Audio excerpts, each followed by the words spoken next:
Oh, stop it. Silly boy.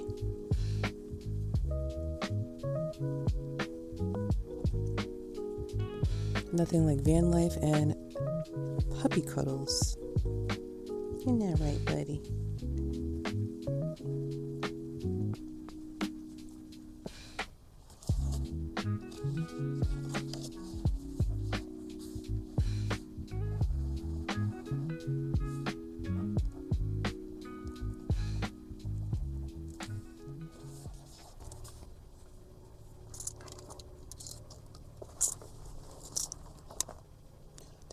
Decisions on what hook to use today. I think I will go with, I think I'll go with the 6.5 millimeter hook today.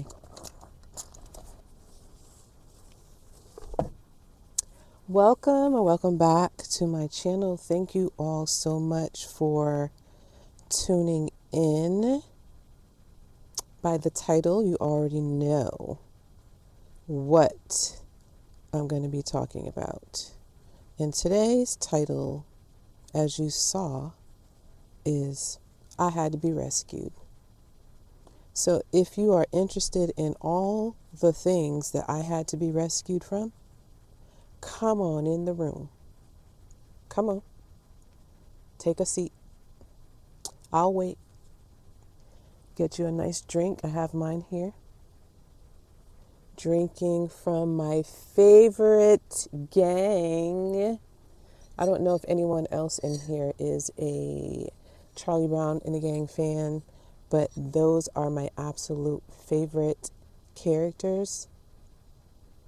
Favorite. So if you love me enough and you ever see something, let me know where it is so I can go get it too. You feel me? So my coffee is a little bit chilly now, but I'll have to make that do. So while we're chatting today, I am going to create some bows for decorating the van. And I actually cannot take credit for this idea. I saw a video from Anaya Leanne. She's a crochet girly that I follow, and she made this cute crochet garland. So I am going to try to make this bow garland as well. It's super easy to do.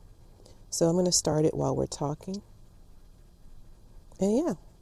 And for those of you that are curious about the status of the bouquet blanket, stay tuned till the end and I'll give you a progress update.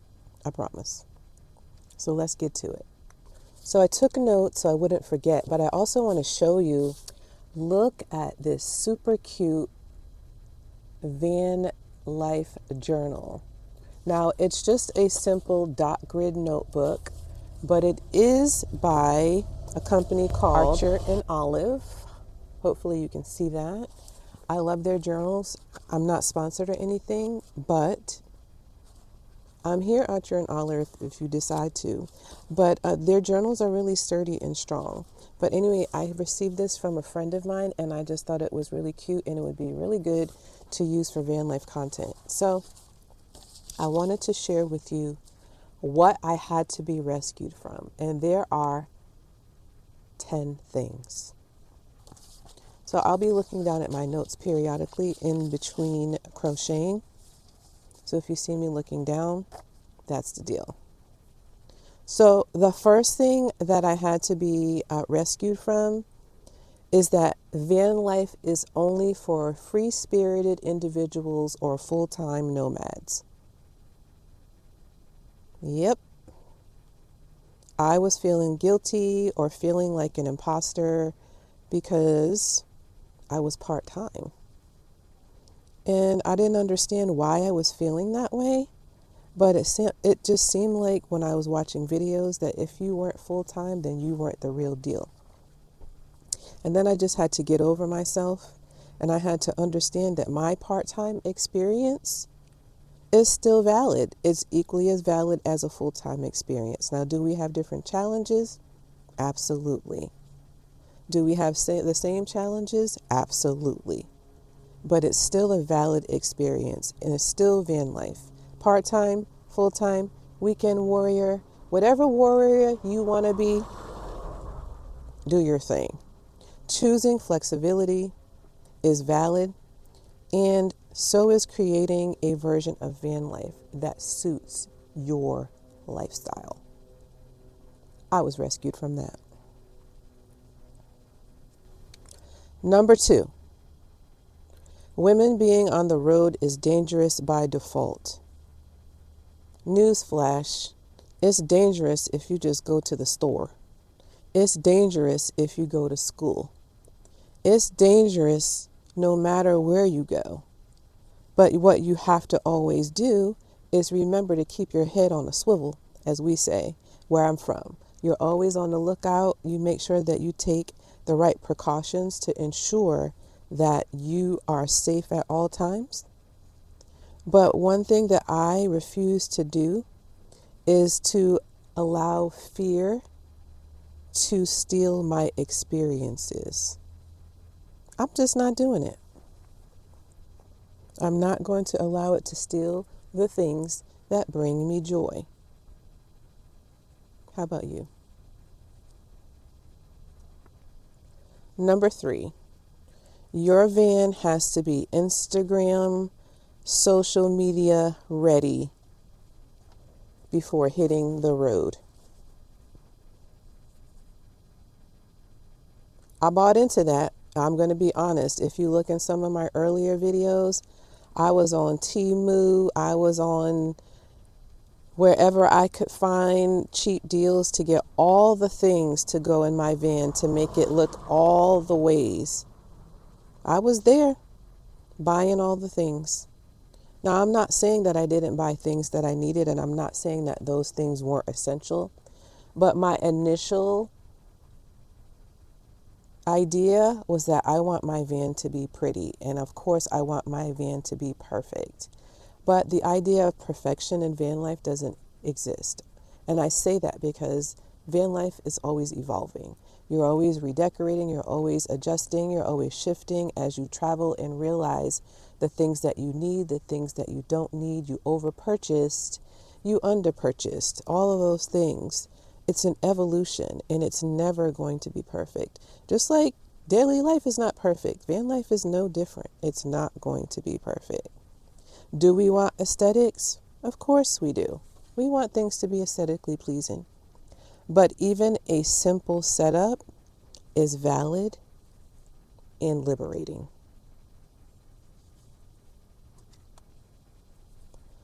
Number 4, van life equals escaping responsibility. Now, I know when I hear it, it sounds silly because I'm giving y'all all the faces. But in that moment, I started to question, like, am I running away from something? Is everything okay? And, some people are running away from something, and I am not taking away from their experience. There are people that are living in situations in which they really do need to escape. And so let this be a disclaimer. I am not talking about those experiences. I am, however, talking about the general concept of doing van life is not about, for me, escaping. For me, it is a mental reset. It is integral for my mental health. It is how I take care of myself so that I don't end up in a straitjacket. And that's just for real.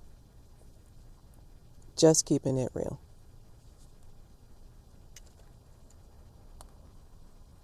Number 5, if you are not struggling, it doesn't count. Now, to me, that is the weirdest, whatever. It's the craziest narrative ever that van life must involve hardship, breakdowns, off-grid drama, or surviving storms. Why does that have to be one or all of those things for your van life experience to be valid. Why? Why? Why does it have to be about struggle? I survive enough storms on a daily basis. Storms at work, storms at home, storms with friendships, storms with family, storms in the world. Don't get me started on the world. So why does the one thing that is meant to be a beautiful thing, I had to remember that it's okay for van life to be peaceful, cozy, and simple. Okay, progress update. So this is what I have so far. So basically how this works is you're supposed to be able to turn this into a bow. I don't know if I made it long enough. We're about to see. We're supposed to be able to tie this and make it into a bow like such. Isn't that cute? OMG. And that took me like 10 minutes. So I think this is a good place for me to stop with it. And then you just tie some string around it, some yarn, and you can even embellish it, and you have a cute garland for your van. So I'm going to make these. In her video, she did, of course, all the Christmas colors. So I'm kind of a little non-traditional, so I probably would do green, maybe red and pink and white, because I have pink colors in here as well. So I think those are the colors that I'm going to go for. But I'm going to make some additional greens since that's what I have in the van right now. Okay, we are getting ready to start bow number 2 and move on to number 6. Okay, so number 6 is productivity should never pause. So society says that you must always be moving, striving, achieving, accomplishing, doing something for you to be relevant, for you to stay connected, stay important, whatever it is that society feels you should be doing. And sometimes you just need to get yourself somewhere and sit those cheeks down. Sit down. You don't always have to be busy. Every moment is not an opportunity to set a goal or to achieve something. Sometimes you just need to rest. Sometimes you just need to chill. I had to be rescued from the pressures to turn every moment into content, to turn every moment into progress or productivity. I just want to simply be. And so rescue yourself so that you can simply be. Number 7, you need to prove yourself as a solo woman. There's so much pressure in the world already about women and their abilities, capabilities, etc. And there's pressure to show that you can fix or handle every moment fearlessly. There's pressure to show that you can do it all alone. I see so many van life videos where women are fixing their vans by themselves, and I absolutely love that. I did my van by myself. But there are certain parts of the van that I have not done yet because I know that I don't have the skill set for it. Now, am I going to learn the skill set to add additional power into my van and maybe put solar panels on and maybe electricity other than power banks? Yes. Would I like to learn it myself? Yes. Do I need help doing that? Absolutely. And guess what? There is nothing wrong with asking for help. There is nothing wrong with learning slowly and using the right safety precautions to make sure that you know what you're doing so that you don't harm yourself. And that does not make you weak. It makes you wise. Number 8, van life must be cheap or you're doing it wrong. Now, some videos I've seen and people I've met, they talked about how much stuff they found on the side of the road, and that's great. And I love that. But not everyone is able to find those resources. Some people use van life as a budget hack. It's a challenge to see what they can do on a dime. I love that, and I'm here for that. I'm one of those ones. My bed is a pallet. Now, it started out being a pallet that I found after scavenging different parking lots looking for pallets. That was fun and interesting. And after I built a bed, my neighbor had the perfect size pallet that I swapped it out for. But in the process, I learned how to use tools, circular saw, jigsaw, all of those things. So it wasn't a missed opportunity. It was an opportunity for me to learn. But with that being said, others see it as a privilege. And I had to be rescued from or escape from the idea that the cost of your setup somehow defines your authenticity. It does not. It does not. The only thing that defines your authenticity is you. Do you. Van life is about whatever suits you.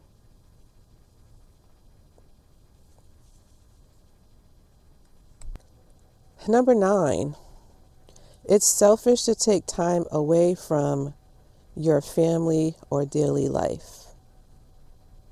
Women especially, we're conditioned that we have to take care of everyone else. We feel guilty for when we're choosing solitude and for when we're choosing ourselves. That's just the social construct. You need to do all the things that women do, and that involves taking care of everybody else. I had to be rescued from that, and that belief that prioritizing myself and my mental health makes me selfish. And if that's the case, yep, I'm selfish. I definitely agree. I'm selfish. If that is the outline or the narrative for what makes me a selfish individual, I'm selfish. Sign me up to continue to be the president of the Selfish Club, because I'm going to choose me all day, every day. Because if I don't choose me, I'm no good to myself or anyone else. You know the old cliche, you can't pour from an empty cup. So if this is what's filling up my cup, take me there. Let me get full. Speaking of cup, I need a sip of my now cold coffee.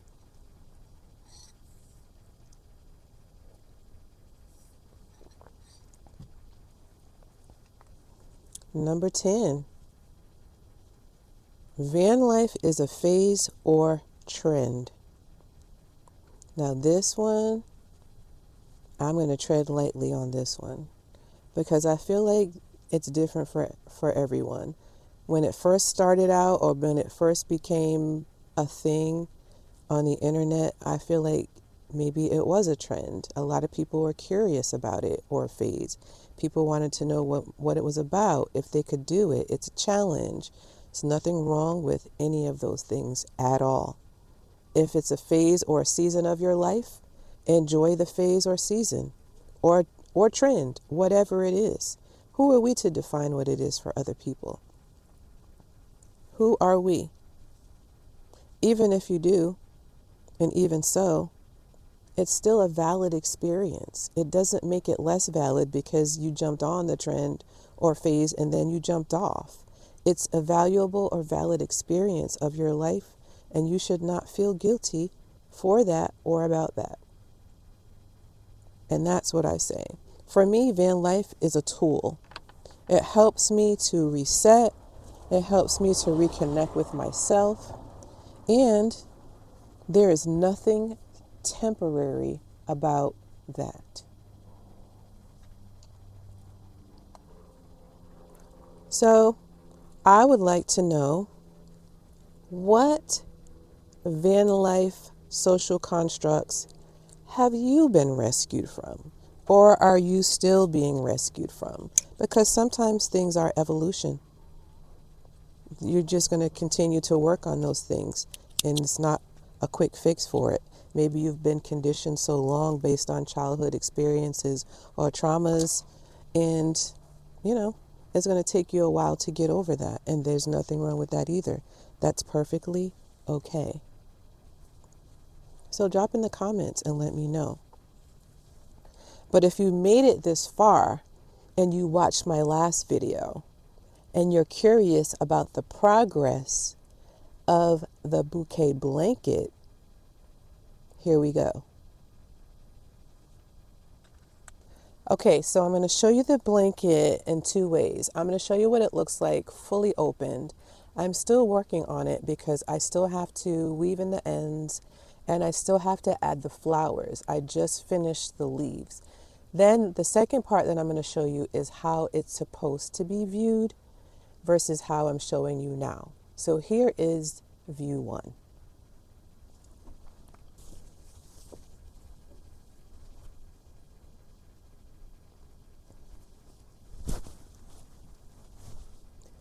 Look, it's so big. View number one, it's so big. So if you're curious how many skeins I use for this, let me bring you closer. I used 3 of the mushroom loops and threads yarn, which is this cream color. And then I just used about maybe less than a quarter of this blue, and then not much of the green because it's just for the leaves. See the leaves? So there are 6 leaves on this. Okay, now stay tuned. I'm going to show you how it's going to be displayed when complete. Okay, so what you're supposed to do is you're supposed to pick the blanket up from the center and then throw it over your arm like such. And then all of this is going to be flowers like a bouquet. It's going to be the cutest thing. And I cannot wait until it's completed. But I did want to give you a progress update in this video, since so many of you had comments on the crochet portion of the video. So now, before I go, I truly just want to say thank you from the bottom of my heart for helping me achieve the goal of getting over 1,000 subscribers. Yay, us! I'm so excited about that. Never did I think the video would take off like it did, and you all would be interested in the hobbies that I do while I'm in the van, and anything else that was shared that you found to be of interest. So I really and truly appreciate y'all, not only for getting me to 1,000 subscribers, but also going back and watching my previous content, especially if you have just found me. So thank you, thank you, thank you. I am truly, truly grateful for that. I hope you will stick around because this content, channel content, will always be van life. It will always be who I am, which, remember, I said be authentic, and authenticity is you. And so I'm a creative at heart. So I will always try to have, well, maybe not use the word always. Let me correct that. I will try to incorporate, when I can, some of the creative things that I'm doing while I'm on this van life journey. And remember, it is a journey. It is a journey. It's not a destination. So thank you all for watching. I hope you'll come back for more. And oh, I forgot. It's Vlogmas. How could I forget? It's Vlogmas. Now, if you're not familiar with Vlogmas, Vlogmas is where you record every day. I'm not recording every day. I'm just being honest, y'all. That's a lot of time that I don't have in my real life.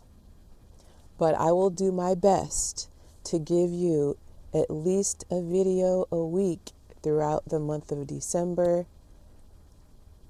or two. We'll see how it goes.